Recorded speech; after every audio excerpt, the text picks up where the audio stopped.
हाँ चलिए, ये देख रहे हैं आपके सामने परमाणु और अणु लिखा हुआ है ना। मेरे हिसाब से आपको सबको आता होगा, लेकिन मैं डिफाइन किए दे रहा हूँ।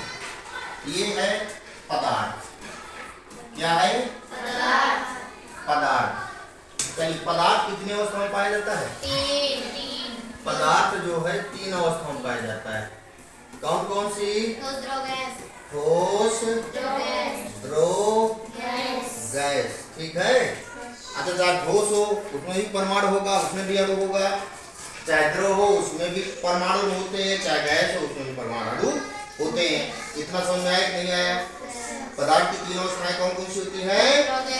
ठोस, द्रव, गैस। अब चलिए, अब इन्हीं पदार्थ के अंदर लिखा हुआ ना पदार्थ का वह सूक्ष्मतम कण, अर्थात इनको आप अपने आंखों से बहुत सूक्ष्म होता है, सूक्ष्मतम कण जो स्वतंत्र अवस्था में नहीं रहता। समझिए इस चीज को, समझिए, किंतु रासायनिक अभिक्रिया में भाग लेता। और ये जो अणु है ये भी इसके जैसा ही, लेकिन इसकी परिभाषा होती है।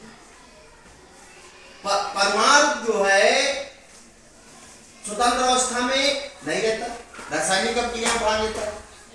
अणु स्वतंत्र अवस्था में रहता है, किंतु रासायनिक अभिक्रिया में, आगे देखें, किंतु रासायनिक अभिक्रिया में बोलिए, अभिक्रिया में भाग लेता है। क्या लेता है? भाग लेता है। चलिए ठीक है, इतना समझ में आया कि नहीं आया? इतना समझ में आया? ठीक है। अच्छा, परमाणु ही रासायनिक अभिक्रिया में भाग लेते हैं, अणु रासायनिक अभिक्रिया में भाग नहीं लेते। ठीक है। अभी आपने पढ़ा होगा, जैसे मान लिया ये आपका हाइड्रोजन, चलिए मानते हैं ये हाइड्रोजन है। ठीक है। H क्या बोलते हैं? H हाइड्रोजन है, और ये भी हाइड्रोजन है। ये क्या है? ये दोनों हाइड्रोजन के क्या है? परमाणु है। कितने? क्या है? परमाणु। और ये दोनों मिलकर के H2 बनाते हैं, तो ये हाइड्रोजन का क्या हुआ?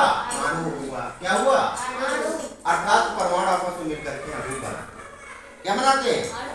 H और H मिलेंगे, क्या बनेगा? अणु बनेगा। ठीक है ना। अर्थात ये आपस में, ये जो है ये आपस में क्या होगा? स्वतंत्र अवस्था में होगा। ठीक है ना। ये जब ये H2 बन जाएगा, लेकिन जो ये H है केवल मात्र H, ठीक है ना, मात्र H, वो परमाणु होगा। अगर H है तो कोई परमाणु, ठीक है ना।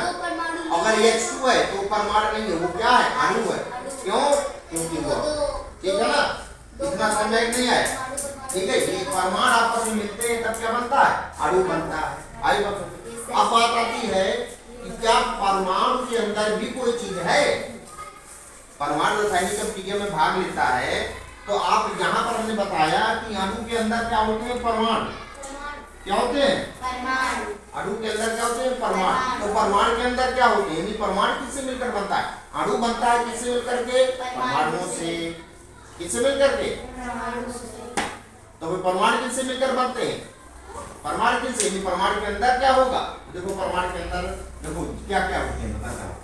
ये परमाणु के अंदर होंगे इलेक्ट्रॉन, प्रोटॉन और न्यूट्रॉन। ठीक है। ये प्रतीक है इलेक्ट्रॉन। परमाणु के अंदर कौन होंगे? इलेक्ट्रॉन। अभी बताया आपको किसी ने? प्रोटॉन और न्यूट्रॉन। अर्थात कहने का मतलब ये हुआ कि परमाणु के अंदर ये 3 मौलिक कण होते हैं। क्या होते हैं? मैं सब बोली, कितने मौलिक कण? परमाणु के अंदर 3 मौलिक कण। कौन कौन से? इलेक्ट्रॉन, प्रोटॉन और न्यूट्रॉन। ये मान लिया परमाणु। थोड़ी देर के लिए तो देखिए कहाँ कहाँ होते हैं, ये भी समझ लो। ये जैसे परमाणु, तो परमाणु का एक नाभिक होता है। क्या होता है? एक होता है, ये धनावेशित होता है। क्या होता है? धनावेशित होता है। तो अब इस परमाणु के नाभिक में, ये नाभिक है, ठीक है ना। इसके अंदर क्या होते हैं? प्रोटॉन होते हैं। प्रोटॉन होंगे और क्या होंगे? न्यूट्रॉन होंगे। अर्थात परमाणु के नाभिक के अंदर क्या होंगे? प्रोटॉन और न्यूट्रॉन। बोलिए, कौन होंगे? प्रोटॉन और न्यूट्रॉन। हाँ, परमाणु के नाभिक के अंदर क्या होंगे? प्रोटॉन और न्यूट्रॉन। प्रोटॉन और न्यूट्रॉन होंगे। ठीक है ना। इतना। और जितने प्रोटॉन होंगे, ठीक है ना, ये सब जितने प्रोटॉन